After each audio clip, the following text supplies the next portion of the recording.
Probablemente, si miráis a este señor que está en la cámara, a este otro señor que está aquí a mi vera y a este otro señor, os suena porque son paisanos vuestros, ¿eh?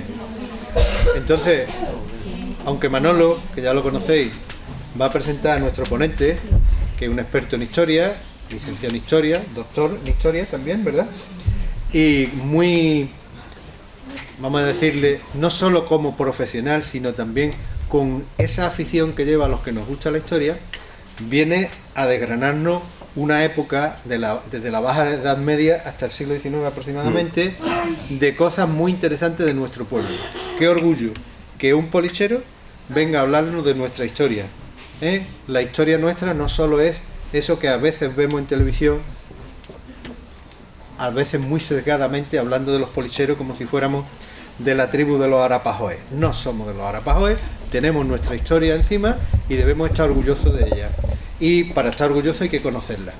Así que lo primero es, yo sí que os pediría ya, independientemente que Manolo, que también lo conocéis, y que ha sido parte del AMPA y de que este instituto esté aquí, porque fue el promotor y el incentivador de muchos padres para que con el tiempo tuviéramos un instituto, porque si no tampoco hubiéramos estado compartiendo entre los dos centros del instituto, ¿verdad?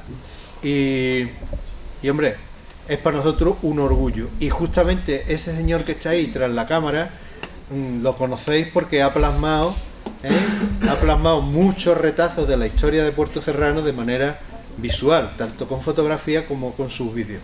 Así que yo os pido para los tres un aplauso muy grande por sentirme orgullosos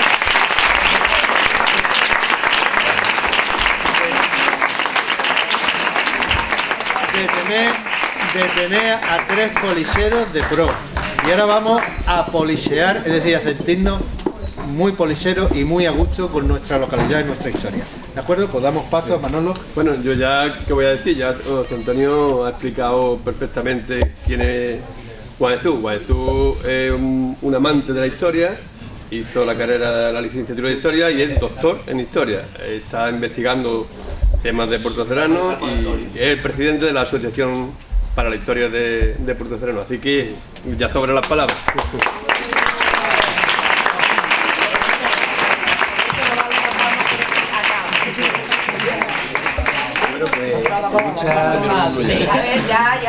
Muchas gracias por la presentación que me habéis hecho y la verdad que estoy bastante contento y ilusionado de poder mostraros a todos la rica historia que tenemos en nuestro municipio. Una historia que se ha difundido muchas veces en parte gracias a Manuel, que se preocupó ya hace bastantes años de este tema, fue el que abrió camino, el que fundó la asociación y que ahora yo he seguido con la intención sobre todo de que se salve el Molino de Ciré, este edificio que tenemos en la calle Magdalena, que todos veis y que estamos intentando que pase a mano municipal para que pueda ser una parte más de la historia de Puerto Serrano. Una historia que aunque es más antigua, yo he querido empezarla en la Baja Edad Media y vamos a empezar con el nombre de Gailín. Seguramente tú habéis escuchado el Gailín, el Club de Fútbol Gailín. Pues Gailín viene de la raíz árabe Gail, que significa torrentera o valle con corrientes de agua. Esto es debido a la importancia que desde la Baja Edad Media ya tenían los nacimientos de agua de Fuente de Ramos, en el que tenemos ahora mismo nuestro depósito de agua, por ejemplo, para la fundación de Puerto Serrano. Y las primeras menciones que tenemos a Puerto Serrano, que he cogido como tal, son de los libros de actas capitulares, que es donde se reflejan los acuerdos del ayuntamiento de Morón de la Frontera. ¿Por qué? Porque Puerto Serrano dependía de Morón de la Frontera hasta 1830. El libro de actas capitulares empieza en 1402 y ahí lo que se recogen sobre todo son las incursiones islámicas.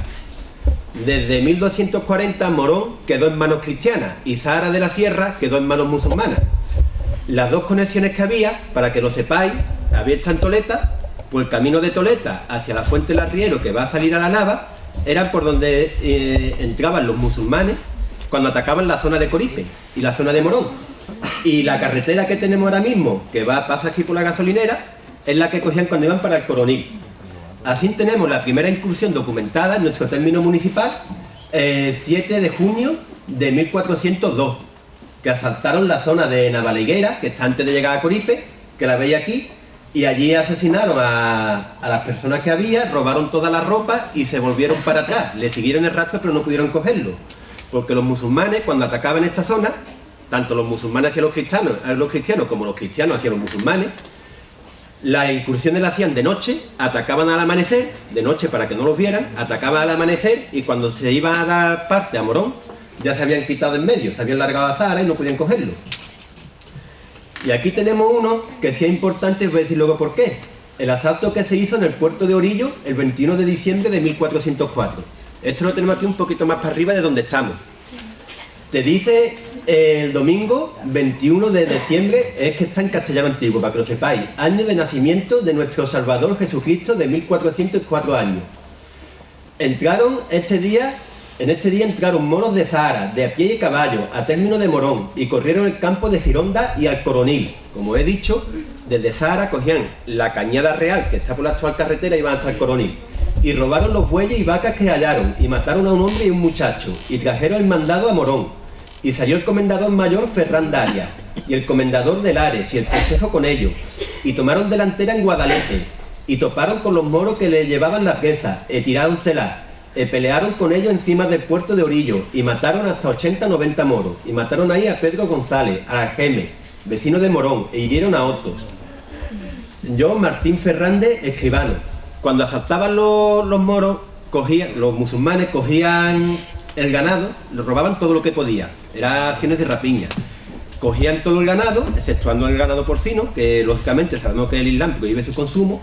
Robaban la ropa y todo eso y se lo llevaban para atrás. En esta acción de 1404 fueron sorprendidos por las tropas de Morón de la Frontera, aquí un poquito más para arriba de donde estamos, y tuvieron que soltar, para poder huir, tuvieron que soltar las vacas y los ganados que habían robado, pero aún así les dieron delantera y mataron a bastante de ellos. Que te digan que mataron hasta 80 o 90 musulmanes, no lo debéis de creer porque siempre se exageraban las cantidades. Nadie se cree que matara a 80 o 90 musulmanes y solamente a un cristiano. En 1407 se reinicia la guerra de Granada. Hay disensiones entre Fernando de Aragón, fue rey de Aragón, y Catalina de Lancaster, su cuñada, por la minoría de edad de Enrique III, y se divide el reino. Este hombre organiza las tropas en Sevilla, él está en Sevilla y va a asaltar lo que es Zahara de la Sierra, y por el camino tiene que ir reuniendo las tropas. Te dice en la crónica de Juan de II de Castilla, dice, aquí en Jeribel está en Montellano, donde está el polígono industrial de Montellano, que está la gasolinera BP que veis, esa era la zona de Jeribel. Llegaron a él el maestre de Santiago y don Pedro Ponce de León con su gente, y luego habló mucho con ellos, y allí ordenó y mandó que partiesen muy de mañana, domingo 25 día de septiembre, el pendón de Sevilla, y el maestre de Santiago, que fuese a sentar el real a Guadalete, al soto de las aves, y oyó misa, y partió en pos de ellos, y comió y durmió ahí en Guadalete, y ahí le llegó pieza de gente. El soto de las aves no sabemos seguramente dónde está, pero sabemos que al otro día, como te dice aquí, cruzó el río, entonces suponemos que está en lo que es más o menos el cortijo, entre el cortijo de la Máquina y el Charco Pajarito. Ahí más o menos conocéis la zona, porque por ahí pasaba una cañada real que atravesaba lo que era Jeribel, que es donde había asentado el campamento real, el rey. En 1461 vamos a ver una cosa que luego tendría trascendencia, y es que Morón, que hasta entonces pertenecía al Consejo de Sevilla, pasa a los Telles de Girón, a los condes de Ureña, por una serie de permutas que hizo, por la orden de Alcántara, que veis que es la cruz que tenemos aquí. Otro hecho importante que luego va a influir en lo que es el límite municipal entre Algodonal y Puerto Serrano es la Guerra de Granada. En 1481, Zahara de la Sierra, que había sido cristiana desde 1407, en que la tomó Fernando de Antequera, es asaltada una noche por los musulmanes de Ronda y la toman. Entonces Rodrigo Ponce de León, marqués de Cádiz, que estaba entonces en Marchena, debe de reunir las tropas y retomar Zahara de la Sierra. Y la tropa la tuvo que costear él, a su expensa. En compensación por los gastos que había ocasionado, los reyes católicos expiden una real cédula, que sería una orden, en Córdoba el 16 de agosto de 1484, en el que se le concede 3.761 fanegas de tierra que corresponde al actual cortijo de la Nava. Cuando vais para Algodonales, veis a mano derecha un cortijo en el cruce de Madriguera que pone la Nava. Pues sería prácticamente todo el terreno, desde que vamos aquí a la Sierra de Tío Platero hasta el río Guadalete que pasa por Algodonales. Y este terreno lo vincula, lo une el Rodrigo Ponce León, el que luego también le dieron Marqués de Sahara, al Ducado de Arcos, el 15 de agosto de 1492. Y estuvo ahí, perteneció a los duques de Arcos y luego duque de Osuna, hasta que en 1872 se arruina el duque de Osuna y deben de vendérselo a Joaquín Peñalver y Valiente, que es el hombre que veis aquí en esa lápida enterrado, que es de la cripta de la iglesia de Tebas, porque este hombre era de Tebas. Aquí tenéis una foto de 1913 de la Nava. Os he puesto, esto fue unos festivales taurinos que se hizo y fue fotografiado por un fotógrafo de Villamartín, para que veáis cómo era la dehesa, ahí haciendo la tienta de las vacas, y aquí abajo las personas que participaron, entre los que hay algunas personas de Puerto Serrano que hemos podido identificar. Las primeras menciones de Gailín ya con el nombre de Gailín es en el del Linde, que se hizo en 1488 de Sahara de la Sierra y se conserva en el Archivo Histórico Nacional de Madrid, en la sección de la nobleza. Y te dice lo que es el amojonamiento. El amojonamiento es el del Linde de los términos municipales. En esta época era entre Morón y Sahara de la Sierra, porque no existía ni Puerto Serrano como tal ni Algodonales. Y te dicen, desde este mojón fueron por el término hasta dar al Cerro de los Cinchos, que ahora vaya a ver cuál es, que seguramente lo vaya a conocer más de uno, que es junto con el camino que va de Sahara a Morón, a dar a las Juntas. Y desde este dicho mojón fueron a la Mata de Bea, que es cerca de las huertezuelas de Gailín. Se dice las huertezuelas de Gailín, con lo cual ya sabemos que se está aprovechando ese agua para hacer las huertas. Y de este dicho mojón fueron a donde atraviesa el camino que va de Sahara al Coroní y dar al término de Orillo, donde hemos visto que estuvo la refriega esta con los musulmanes. Y desde dicho puerto de Orillo fueron a dar a Alcobilla y hacia esta dicha Alcobilla desde el Cerro del Mojón, como parte del término de Zara y Olvera. Este amojonamiento estuvo muy presente, como ya lo he dicho, en el deslinde de los términos municipales de Algodonales y Puerto Serrano, porque coinciden básicamente con el que se hizo de la Nava. Y aquí tenéis el Cerro del Cincho. Cuando veis a Toleta, supongo que habréis yo muchos de los que estáis aquí, cuando cogéis el carril este que hay con un calito para arriba, hacia aquí, hacia la derecha vais para lo que es la Fuente del Arriero y hacia adelante vais por la zona de arriba del Tao de la Angostura. Pues el Cerro del Cincho, que todavía se llama así, es ese que hay ahí. Y que va a dar a la Junta. Dice que es el Cerro del Cincho que va a dar a la Junta porque va a dar a la Junta de los Ríos, que está ahí, la Junta del Guadalporcún y del Guadalete. Se menciona la Alcobilla, y la Alcobilla está aquí en el Chaparrás, yo lo conoce Manuel bastante bien, que es una construcción hidráulica romana que sirvió de amojonamiento para delimitar lo que eran los términos municipales. Aquí tenéis un dibujo de esta Alcobilla en un mapa que se hizo del linde del término de Matrera en 1542 y ya se representó. El 15 de septiembre de 1534, una vez pacificado toda esta zona, se entabla un pleito. ¿Por qué? Porque el conde de Ureña, que luego fue primer duque de Osuna, intentó apoderarse de todo este territorio para hacer un señorío, para dictar lo que él mandara. Entonces sucedió que la iglesia de San Miguel de Moros de la Frontera se derrumbó y el ayuntamiento tuvo necesidad de vender tierra para recaudar fondos. El pleito este fue denunciado por el ayuntamiento de Morón, hubo diversas apelaciones y todo eso, y en 1574 se gana el pleito y se debe de dar una orden de Felipe II en la que se apartara al duque de Osuna para que dejara ya tranquila estas tierras para que se cediera a lo que eran los primeros pobladores que luego se harían Puerto Serrano. En 1575 se ordena repartir las tierras de la dehesa de Galí y La Mota entre los vecinos del común. Aquí veis una fotografía del documento donde se recoge todo esto que os estoy contando. En 1585 seguía el duque de Osuna dando ruido y le tuvo que decir ya que se quedara callado. Y en 1578 aparece una figura que fue fundamental para la historia posterior de Puerto Serrano, que es el clérigo Antonio Sánchez de Carmona. Este hombre era un cura de Morón de la Frontera, aunque ejercía en la Catedral de Sevilla, y una vez que se dictaminó la compra de las tierras, él fue comprando diversas propiedades. En 1585 fallece y le dona todas sus propiedades a lo que es la Catedral de Sevilla, que aquí veis lo que es el símbolo de la Catedral de Sevilla, lo que es la giralda con los dos floreros a los lados. Y el cortijo, aquí hay una cosa muy curiosa, que es que tenemos la primera referencia a la feria de Villamartín, porque en 1585 este hombre murió el 6 de mayo y en 1585 el arzobispo de Sevilla ordena que toda la cabaña ganadera que tenía el cortijo de Gailín se vendiera en la feria de Villamartín. Como sabes, bueno, Villamartín se fundó en 1503, pero toda la documentación hasta 1588 se ha perdido. Creemos que era por la invasión francesa. Entonces no tenemos datos de cuándo se comenzó la feria ganadera de allí ni nada. Y este es el más antiguo que tenemos. En 1619 se hace un primer deslinde del cortijo por un enviado que hace la Catedral de Sevilla, y el cortijo de Gailín sería más o menos lo que veis aquí. Empezaría en 4 mojones, cogería toda la zona que le decimos de los llanos, o sea, de la calle Calvario hacia arriba, toda la zona esta que estamos y todo esto, iría hasta la sombrerera y daría la vuelta para atrás. Tenía un cortijo que fue descrito en esta medida de 1619, en el que pude reconstruir este plano. Ahí tenía lo que es un cortijo típico andaluz. Un patio central, el salón a la derecha, y luego tenía las distintas estancias, el cobertizo, y tenía dos plantas también, para regresar el ganado.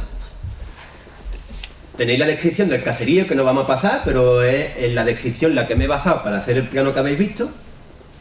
La tierra, la época y la ermita. Esto sí vamos a parar aquí.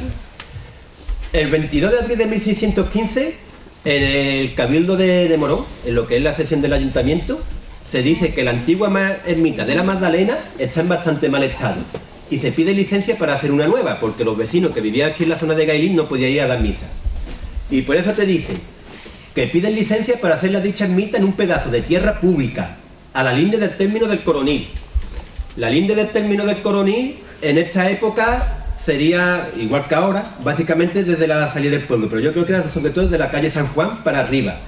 Y habiendo conferido y tratado de los susodichos en este cabildo, se acordó y mandó que den licencia para que se haga la dicha ermita con condición de que sea en la tierra pública, en la dicha pertenencia, en la parte que está el agua de Gailín en el río. El agua de Gailín es el agua de los manantiales de la Fuente de Ramos, como he dicho antes, que es donde está nuestro depósito del agua. Y esto, como vamos a ver ahora más adelante, bajaba por una acequia que cogía lo que es la calle de la feria para abajo, iba a la calle Cantarrana y iba a desembocar a la Molineta.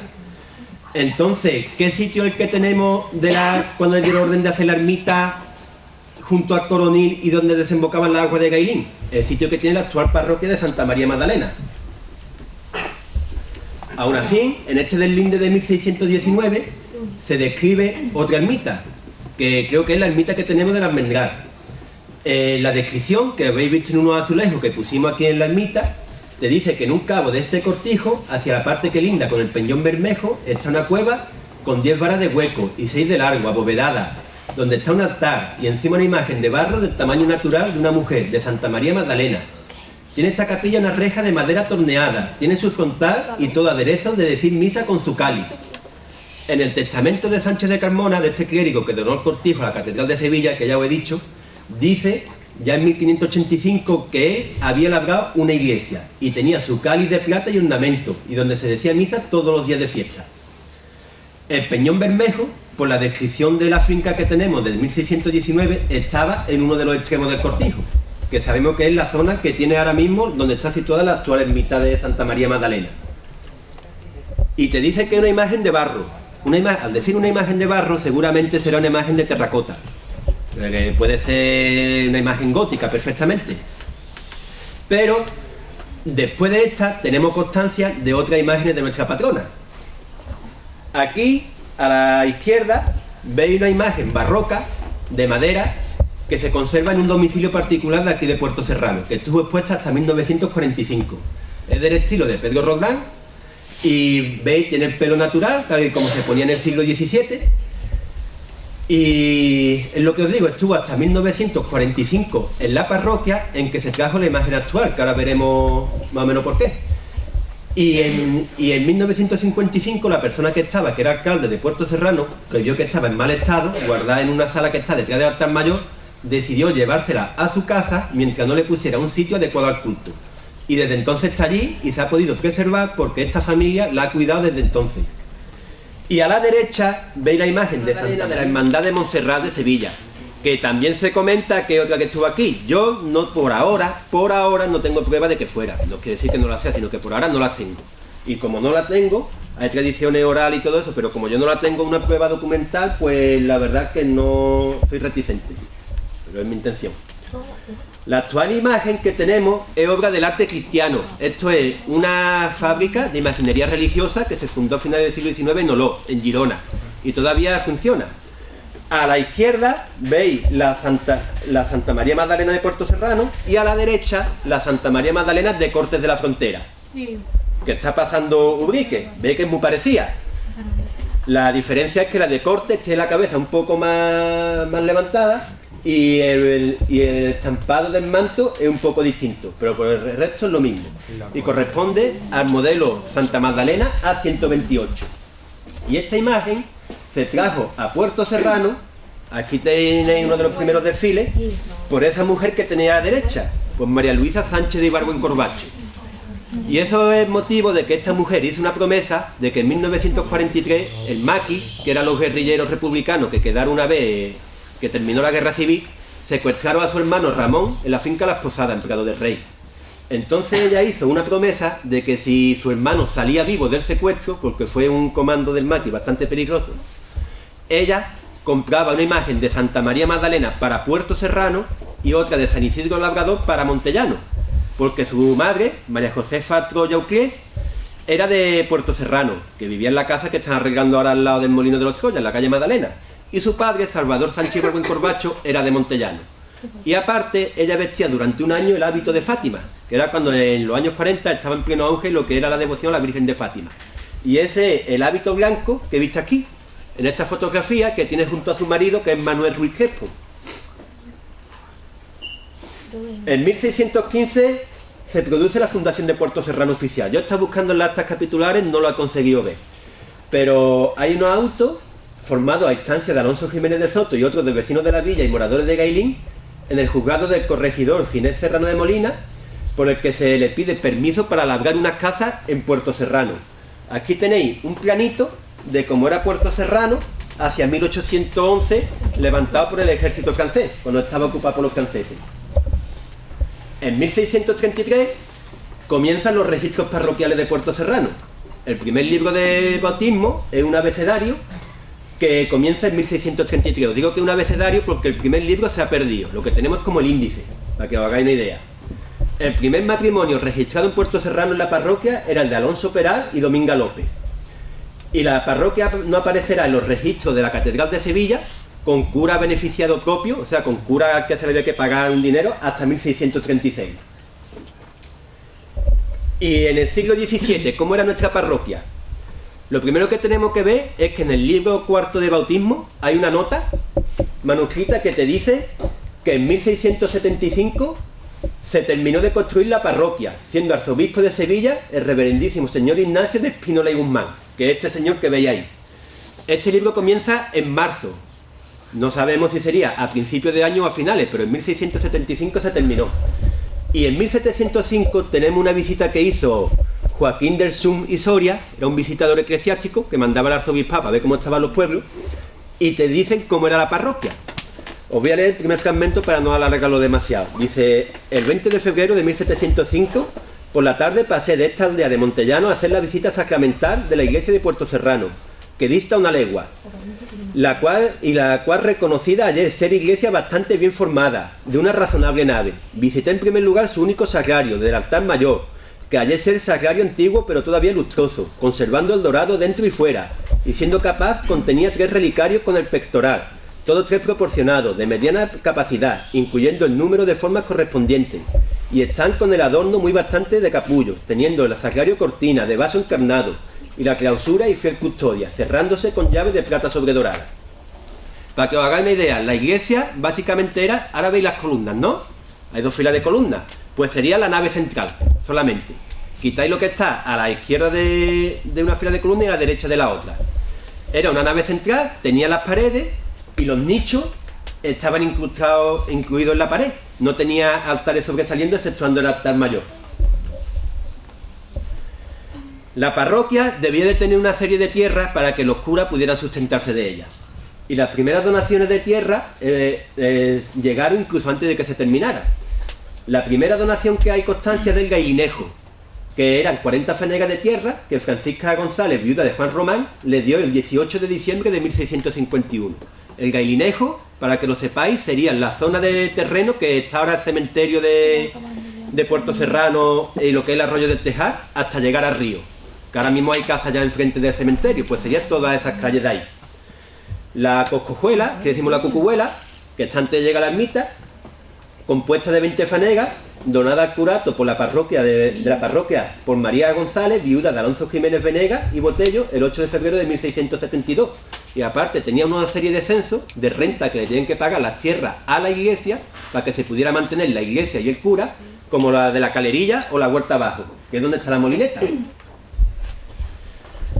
Sobre la sociedad de Puerto Serrano, pues era la sociedad típica, pero para que veáis, por ejemplo, en el abecedario del primer libro de bautismo que se perdió, encontramos casos como el de Ana, la esclava. Se ve que habría aquí un capitán del ejército, tenía una esclava y tuvo, porque entonces la esclavitud en la sociedad de la España moderna estaba instituida, y tuvo una esclava aquí que se bautizó, pues se le puso el nombre de Ana. Y otra que es Antonio, que te pone hijo de padre desconocido de los montes de Coripe. O sea, un niño que no se sabía quién eran los padres y que provenía de los montes de Coripe. Estaría perdido por allí por el monte o algo, se lo encontraron y le bautizaron. Eran gente muy humilde. Por lo que vemos por los testamentos que dejaron, tenían lo básico para vivir. Te dejaban, toda la ropa, porque entonces la ropa se cedía, toda. No es como ahora que la ropa se te queda vieja y la tira, entonces se remendaba. Iban pasando de generación a generación. Te dejaban toda la ropa y a lo mejor te dejaban un colchón, 4 sillas, una mesa, y eso era lo que se solía tener. Dinero muy poco, la verdad. Había varias hermandades.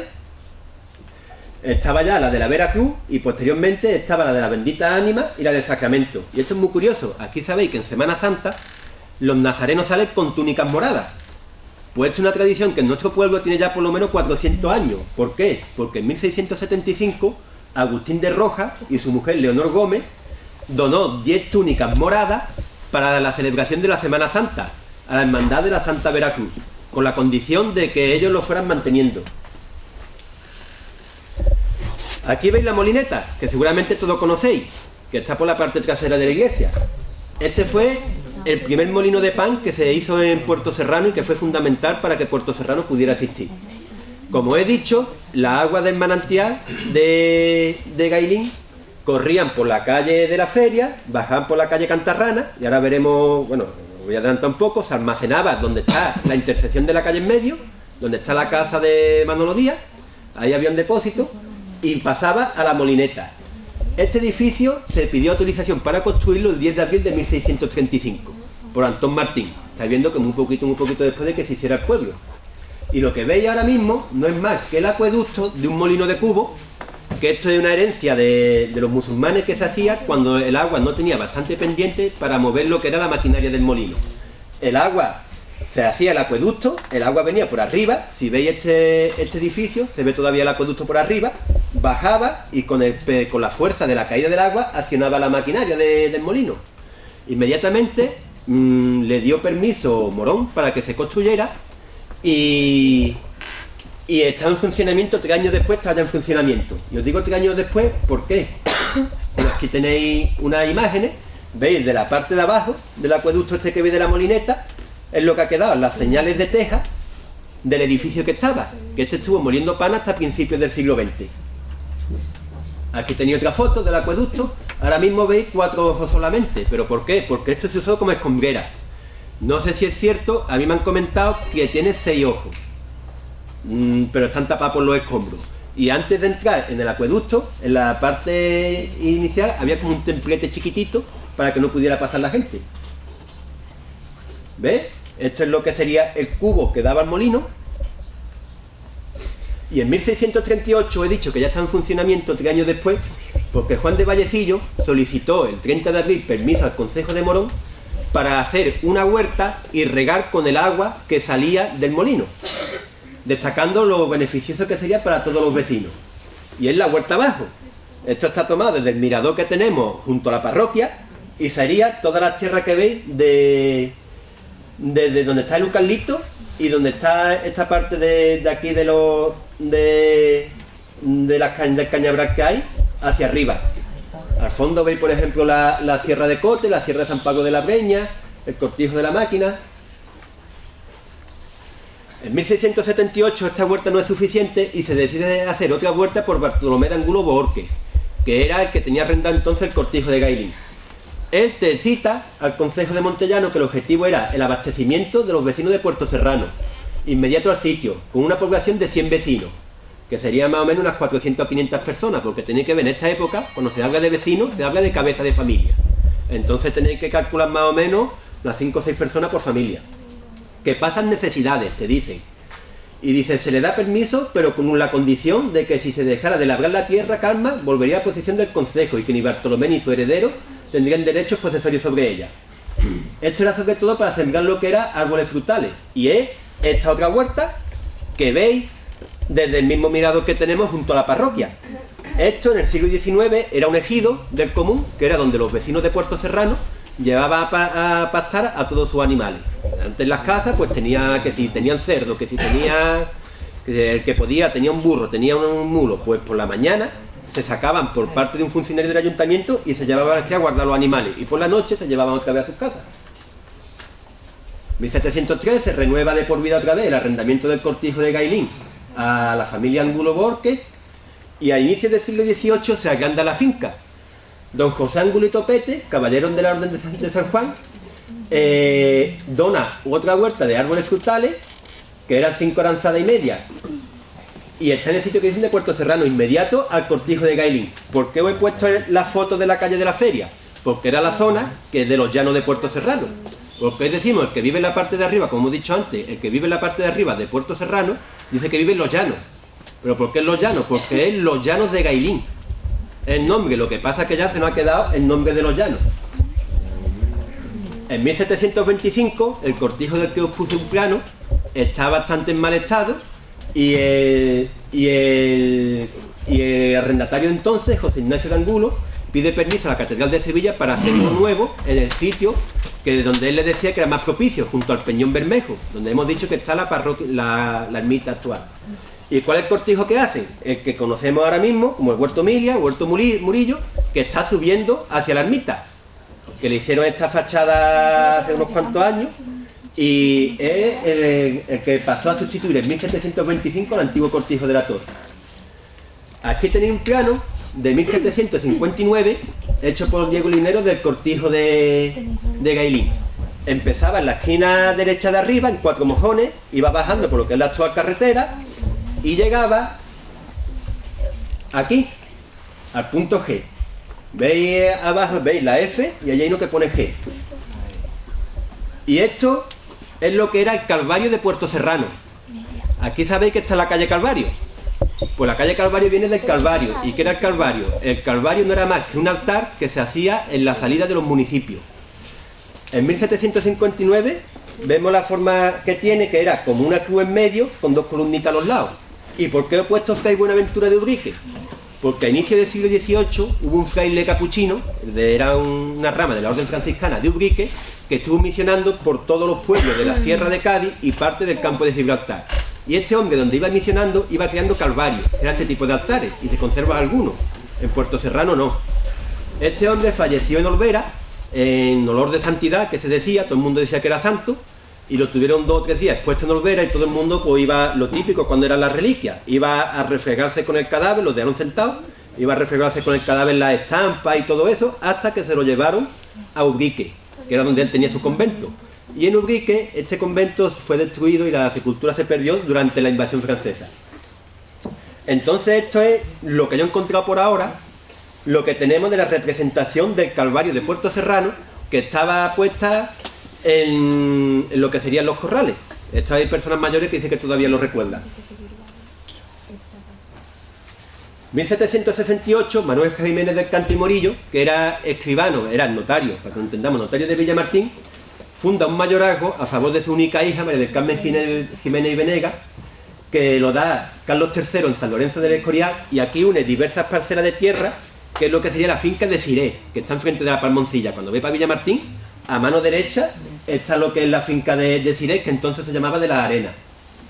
En 1777 hay un segundo pleito de Gailín, esta vez entre los vecinos de Puerto Serrano y el arrendador del cortijo, porque este hombre valló lo que era el cortijo y no dejaba pasar a la gente. Un pleito que ganaron. Y aquí se da la única referencia que tenemos por ahora escrita, le digo que tenemos porque en historia nunca puede decir esto es así, sino la historia, el trabajo de los historiadores, se basa en la investigación, en cometer fallos y luego en intentar solucionar tus fallos. Yo por ahora, la única referencia que me he encontrado escrita del castillo de Gailín es de 1787, de un hecho de armas, de una queja que hacen los vecinos de Montellano al duque de Osuna, y hablando sobre la patrona de Puerto Serrano, dice, como su patrona, que es soberana efigie, la conservaban los habitantes de Gailín, en una cueva del territorio del castillo. Os lo he puesto más o menos para que sepáis que es la referencia que tenemos escrita al mismo. 1791 se gana el pleito que se entabló, lo vamos a pasar más por ahí, y en el siglo XVIII se produce la expansión del núcleo urbano. En 1729 Puerto Serrano contaba con 160 vecinos, un maestro de primeras letras que enseñaba la doctrina a los sujetos aptos. En 1761 se menciona el testamento de Mencía Sánchez a la cofradía de Santa María Magdalena, a la que se le dona un solar para apósitos, o sea, para almacenes de grano en la calle del medio. Y en 1739 el pueblo estaba compuesto por 54 casas. Por el censo del conde de Aranda, en 1768 tenía ya 842 habitantes. Aquí se menciona ya los habitantes con la distinción de hombres y mujeres. Y aquí tenemos una descripción de cómo era el carácter de Puerto Serrano, que yo comentaba antes con vuestro director, que nos pusieron el San Benito hace 300 años y no nos lo quitamos. Como todos somos del pueblo, pues podemos hablar con libertad. El 20 de febrero de 1705, el visitador eclesiástico que describió ante la iglesia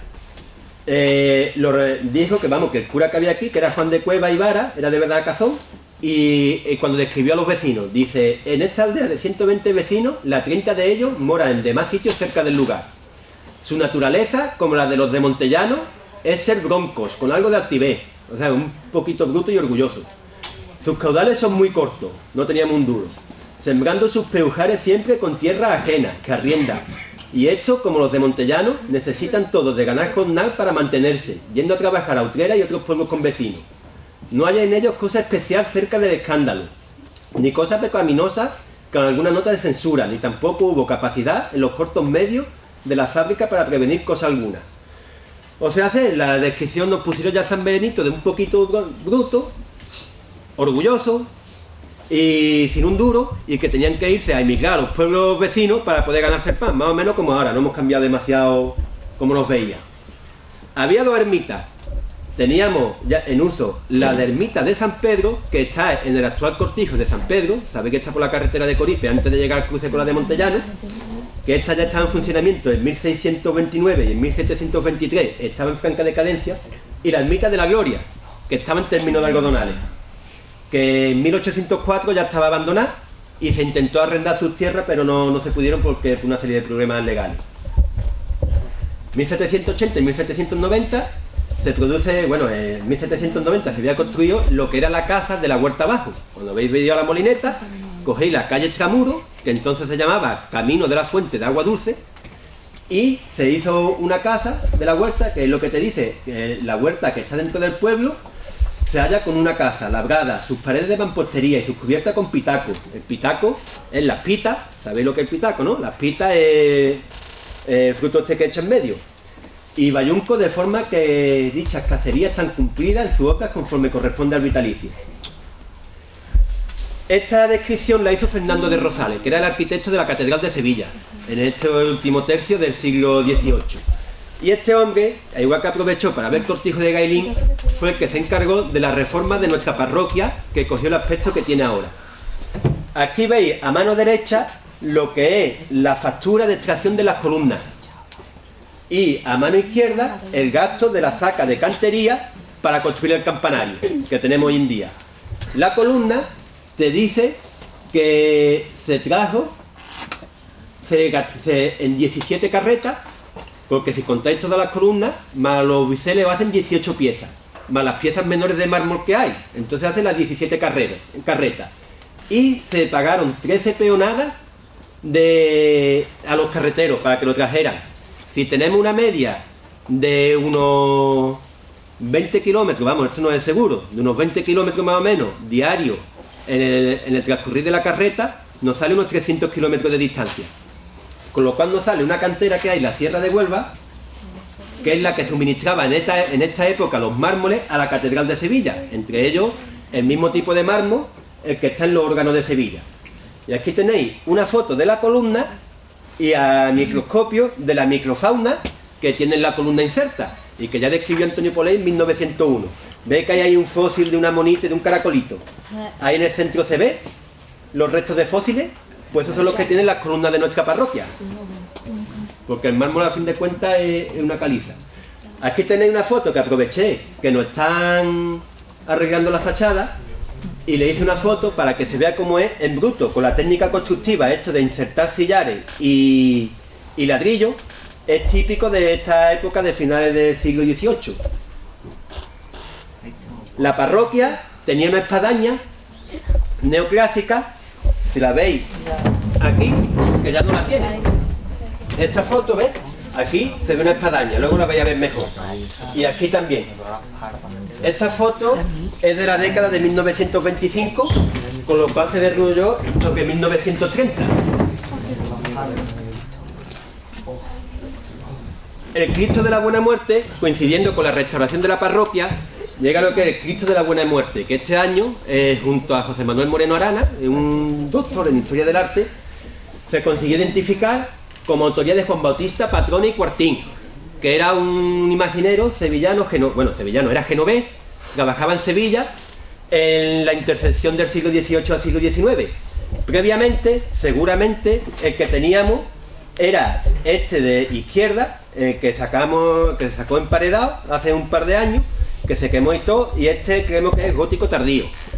En la época del barroco se adaptó a los gustos de la época, se le puso pelo natural, que lógicamente al quemarlo se perdió, pero conserva lo que es el claveteado de haberle puesto la peluca. Y al no quemarse, como sabéis que las imágenes que están bendecidas no se puede tirar, y esta era una imagen bendecida, al no arder, seguramente porque la madera es de cedro y estuvo atacado de hongos, en los brazos se le ve el ataque de los hongos de los xilófagos, pues se metió en un nicho detrás del altar mayor y ahí estuvo hasta que se descubrió, bueno, tenemos constancia que se sacó en los años 80 y luego se sacó ya definitivamente nuestro párroco al ver que estaba ahí, para que no estuviera pudriéndose, pues se decidió sacar y exponerlo al público. En 1798 se construye la que fue la principal fuente de abastecimiento de agua del pueblo, que fue la fuente del Pecho. ¿Sabéis? Bajáis la fuente del Pecho, sabéis todo dónde está, a la que entonces se iba por el camino de Agua Dulce, la calle Tramuros, y se construyó porque entonces esto era como un arroyo que cada vez que había inundaciones se tapaba. Entonces ellos tenían que coger del agua que bajaba por la acequia de la calle La Feria y se almacenaba, y no era un agua potable, y para evitar enfermedades se pidió dinero a Morón para hacer la fuente. Morón dijo que no tenía dinero, se pidió a Sevilla, Sevilla dijo que no tenía dinero, y al final se tuvo que hacer una colecta entre todos los vecinos para hacerla. Aquí tenéis lo que eran las señoras de la época. Esta es una foto de la página de Manuel, que la verdad que está difundiendo bastante sobre la historia de Puerto Serrano, y la forma que tienen los cántaros, y detrás hay un burro con los cántaros colgados. Aparte decían que, hombre, que era peligroso porque dice, hasta entonces estaba en un arroyo que se negaba a hacer las mujeres, las que iban por agua, se producían numerosas ofensas a Dios, pues estaban rodeadas de matorrales, temía que alguien se pudiera meter con las mujeres y todo eso. Se construyó a instancias del síndico de Puerto Serrano, Diego Gómez, así como de la aportación de varios vecinos. En enero de 1805 fallece Casimiro José de Angulo, que fue uno de los artífices de la construcción también del Cano del Rey, que es el pueblo que tenéis aquí al lado, y devuelve el cortijo de Gailín a la Catedral de Sevilla, que la Catedral de Sevilla pues lo vende inmediatamente. Y a inicios del siglo XIX se da una gran explosión agraria en Puerto Serrano, y en parte el artífice de esto fue Gaspar Morato. Gaspar Morato era un cura que vino por aquí en Puerto Serrano, y entonces Puerto Serrano, lo que es desde la calle San Juan hasta Topete, todo lo que es la zona de la carretera, tenía una serie de tierras de la parroquia que se había intentado cultivar, pero que nadie había tenido sitio cultivándolas. Y eso era un campo, te describen como un campo desolado de palmas que atravesaba un camino vecinal. Este hombre arrienda las tierras, las desmonta, las siembra de olivos y consigue que los olivos fructifiquen. Y entonces se le otorga en 1797 el censo a perpetuidad. Esto es la zona en la que estaría ubicada las tierras que consiguió poner en explotación de olivos Gaspar Morato. En 1805, como he dicho, la Catedral de Sevilla vende el cortijo a Pedro de Ureta. Y este es el planito francés que yo saqué ante la ampliación de Puerto Serrano y de Villamartín. El camino para unir Puerto Serrano y Villamartín no es la carretera que tenemos ahora. La carretera que tenemos ahora, que pasa por la Palmosilla y por el Rullo, eso se llama el Camino de los Playeros. Y esa carretera hasta 1909 no entró en funcionamiento, para unir la que se hizo, que unía Villamartín con Algodonales. Entonces eso era un camino que unía lo que era Puerto Serrano con la Fuente de los Playeros, que está en la entrada de Prado de Rey.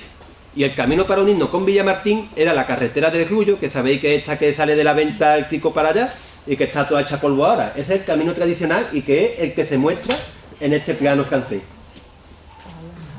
29 de septiembre de 1822 se produjo el hecho de armas, que era cuando se produjo el trienio liberal. Fernando VII tuvo que jurar la Constitución de Cádiz, se instauró la Constitución de Cádiz, pero hubo una serie de partidarios del absolutismo que no estuvieron de acuerdo y se levantaron, entre ellos Pedro Saldívar, que estuvo actuando en toda la zona sobre todo esta zona de la tierra. Este hombre era de Jerez, al final murió en Castilla-La Mancha, y tuvo un enfrentamiento bastante importante que atravesó por aquí por Puerto Serrano y nos afectó. A ellos lo sorprendieron un destacamento del ejército, los sorprendió más o menos a la altura del Rullo, y estuvieron enfrentándose hasta que llegaron al rancho del Puerto del Lobo, que esto está detrás de la venta del Palancar, para que veáis, tenemos toda la historia muy cerquita, y aquí fue donde de noche se atrincheraron una serie de guerrilleros que tenían, y este hombre, Pedro Saldívar, aprovechando la oscuridad de la noche, consiguió huir. Os lo he dicho más o menos como mera anécdota.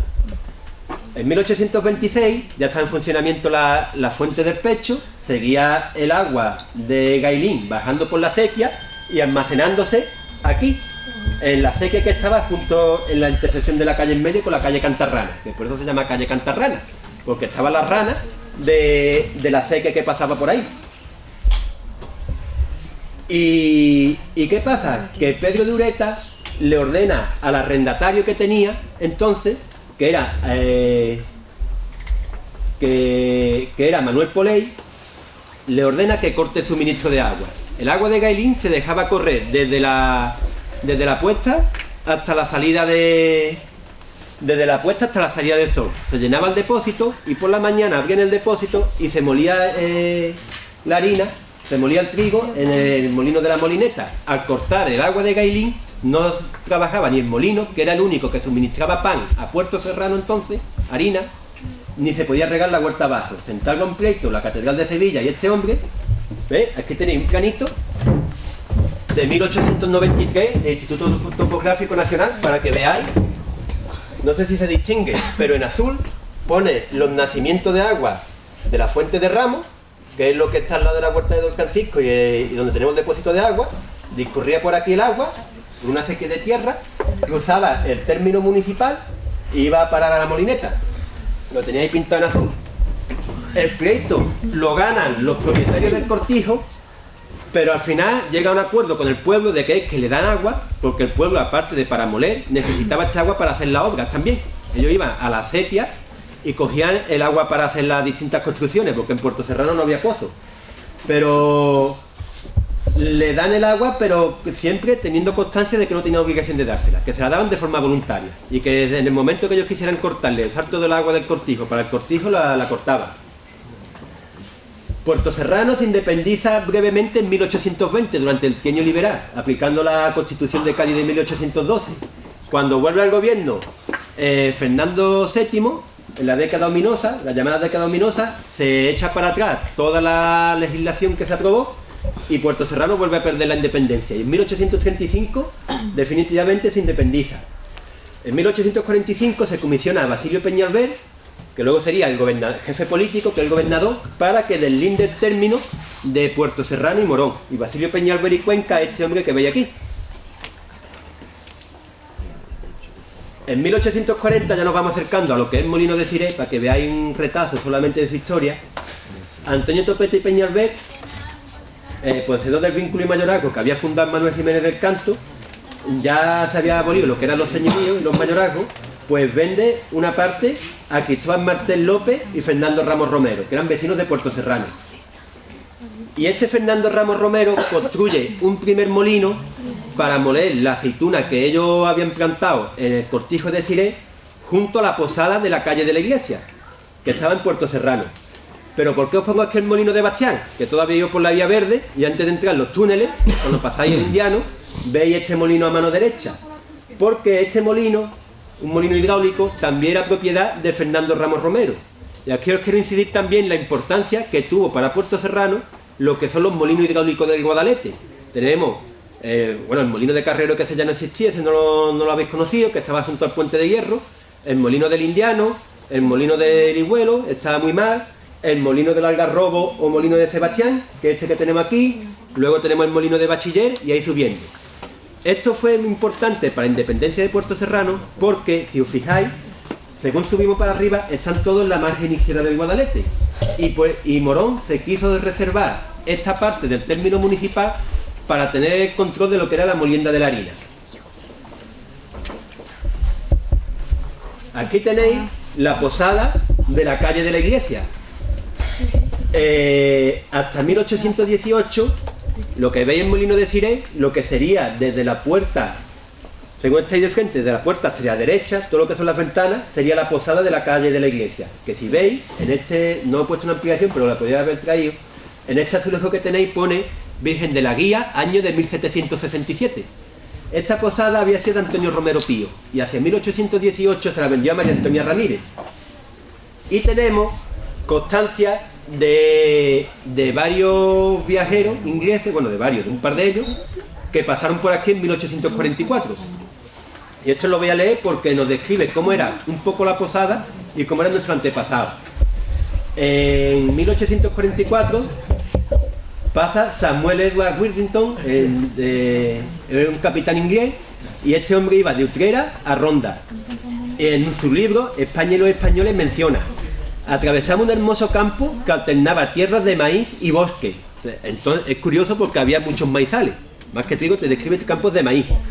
Pasando por debajo de Montellano, un lugar grande y próspero, en un hermoso enclave. Es más pintoresco y salvaje conforme nos acercamos al Guadalete, que cruzamos por un vado bastante profundo, y en el lado opuesto, ascendiendo por un empinado terreno en ascenso, entramos en Puerto Serrano.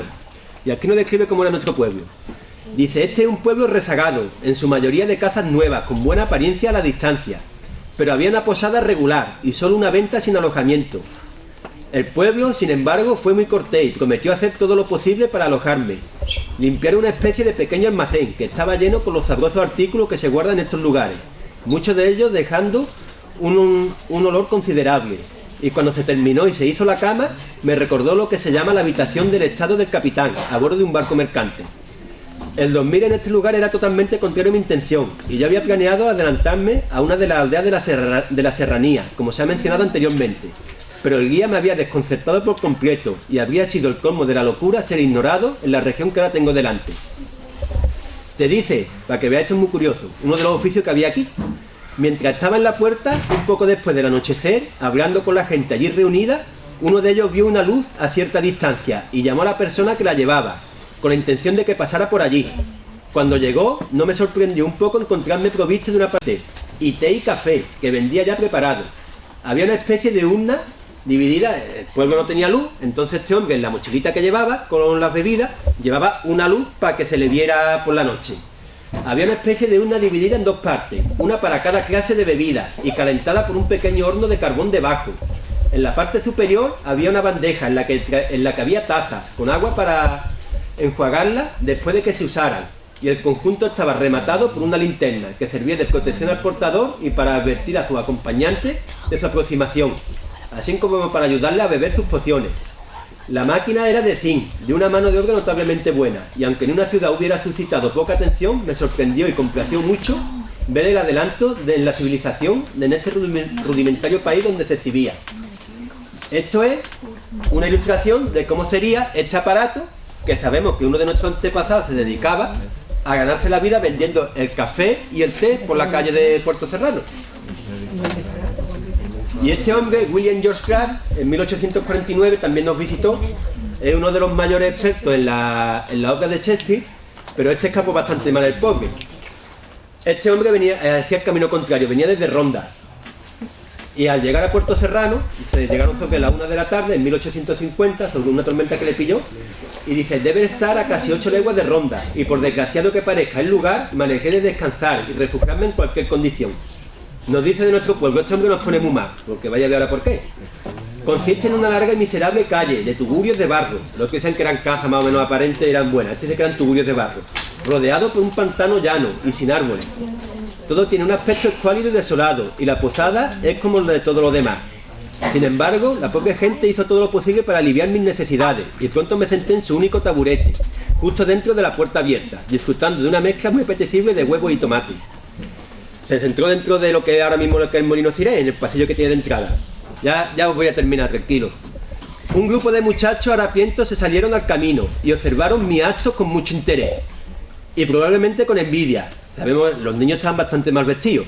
No me di cuenta y me dediqué a la comida, hasta que de repente me saludaron con una ráfaga de grandes piedras, que los jóvenes salvajes descargaron, con mala puntería, afortunadamente, como sus compañeros de Ronda. O sea, lo apedrearon en Puerto Serrano, pero también en Ronda. Y luego huyeron a la manera de los partos, para reunir los medios para un nuevo asalto. Dice, un hombre enojado, que era el terrateniente, profirió fuertes y profundas maldiciones. Al preguntarle me enteré que solo había una escuela en el pueblo, y hasta lo que el cura había establecido, una escuela que enseñaba sin cobrar. Todo un honor para él. ¿Quién dirá que el ejército, los mártires, no reciben más reclutas?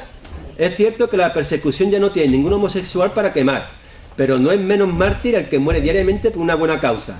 Y una muerte diaria debe ser para un hombre que no ha visto otros lugares y conocido mejores cosas, cuya sensibilidad ha sido avivada en cualquier tipo de educación para ser inmovilizado en un desierto salvaje como este, y entre un pueblo salvaje, un pastor con un rebaño de lobos sin disfraz. Dice, el sol brilló una vez más sobre nosotros, ya que después de un resto de 2 horas, dejamos el miserable lugar y nos dirigimos a través de relativamente al eje desierto que se encuentra hacia el norte. Como veis, este hombre, como lo apedrearon, nos puso fatal. Uno nos pone bien y el otro, como el pueblo escapó malamente, nos puso fatal. ¿Qué sabemos? Que el cura era el que se dedicaba a la enseñanza en 1849 y alababa el papel de los docentes que, habiendo visto otros mundos y habiendo visto más cultura, pues se quedaba aquí enseñando a la juventud de entonces, intentando hacer un mundo mejor, más o menos como se hace ahora. Aquí tenéis una foto de 1908 de Puerto Serrano, tomada de Enrique Romero de Torres. ¿Veis?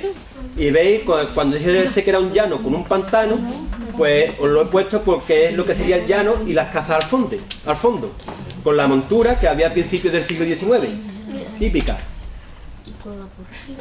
William S. Taker también pasó por aquí, pero vamos, este hombre no solamente lo menciona y que se tomó un aguardiente en la puerta de la venta, no menciona sin nada más de interés.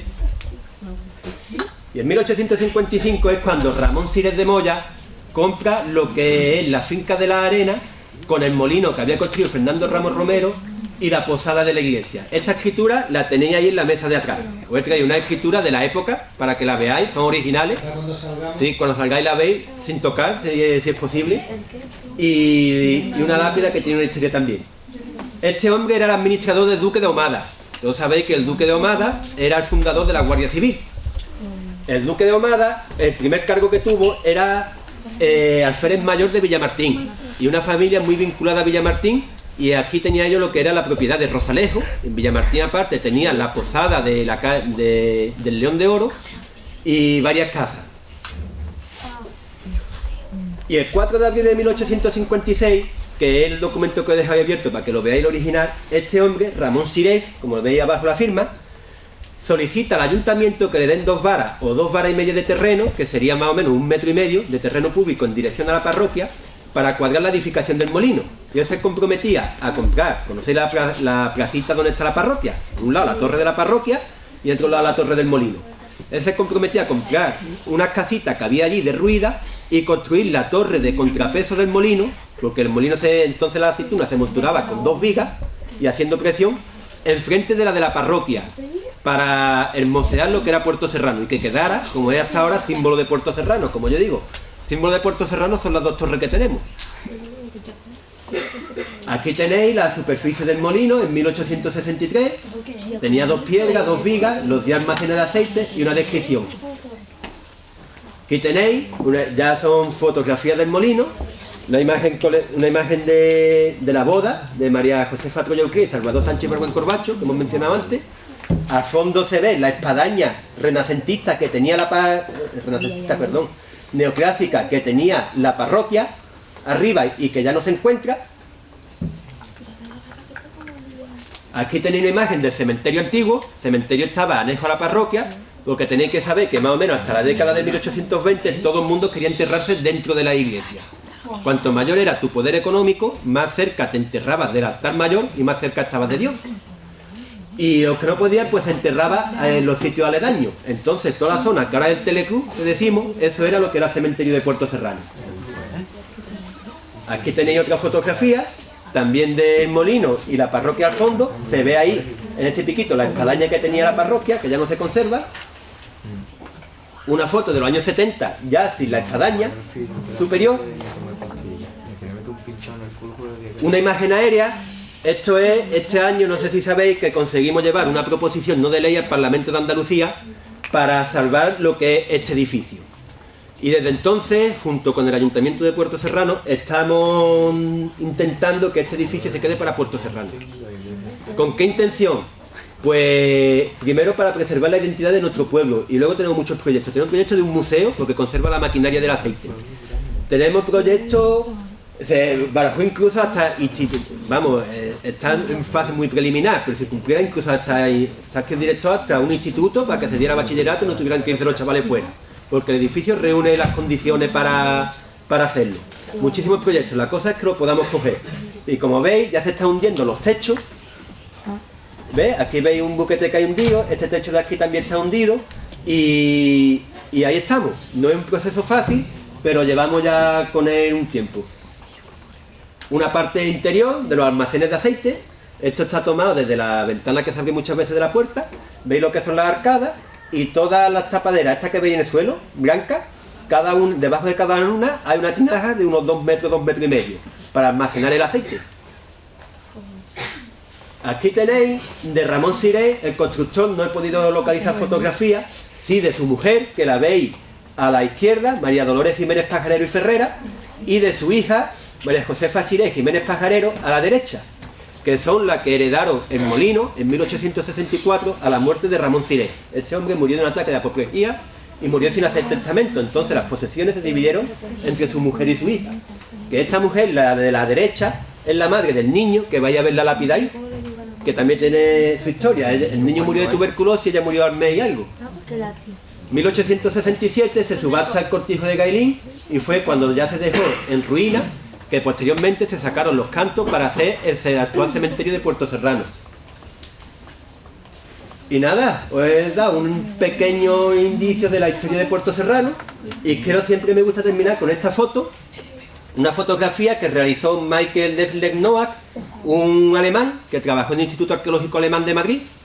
Esta foto se conserva en Madrid, en el Instituto Arqueológico Alemán, y está hecha desde la calle Magdalena. ¿Y por qué me gusta? Primero vemos todos los niños con los brazos abiertos, en actitud de acogimiento, no como el inglés que salió pitando. Fíjate, aquí están acogiendo al visitante alemán. Y al fondo tenemos las 2 torres de Puerto Serrano. ¿Por qué identifiqué yo esta foto? Esta foto no te va a identificar. Esto te ponía Extremadura, un pueblo de Extremadura. Primero porque está hecha a la altura de la casa de mis padres. Yo me he criado ahí, no he conocido el Empedrado, pero sí la calle y ese rincón que tiene. Y luego por las 2 imágenes, por las 2 torrecitas de Puerto Serrano, del molino y de la parroquia. ¿Qué es lo que yo digo? Si perdemos eso, perdemos la identidad de nuestro pueblo. Y ya está. Aquí veis las fuentes que se han consultado, de acabo, diversos archivos: Archivo Histórico Municipal de Morón, Archivo Histórico Nacional, General de Simancas, Provincial de Cádiz, Provincial de Sevilla, General de Andalucía, Arzobispado de Sevilla, Biblioteca Colombina, Diocesano de Jerez, para construir un poco todo lo que habéis visto aquí. Muchas cosas se han quedado fuera y otras se han metido. Y espero, hombre, 1 hora y 1 minuto. Espero no haberme pasado. ¿Tenéis alguna pregunta? ¿Alguna pregunta que tengáis? ¿Queréis hacer alguna pregunta? Bien, ahora mientras vamos saliendo, Está el niño muerto y ahora. tenéis ahí en la mesa los documentos que nos ha dicho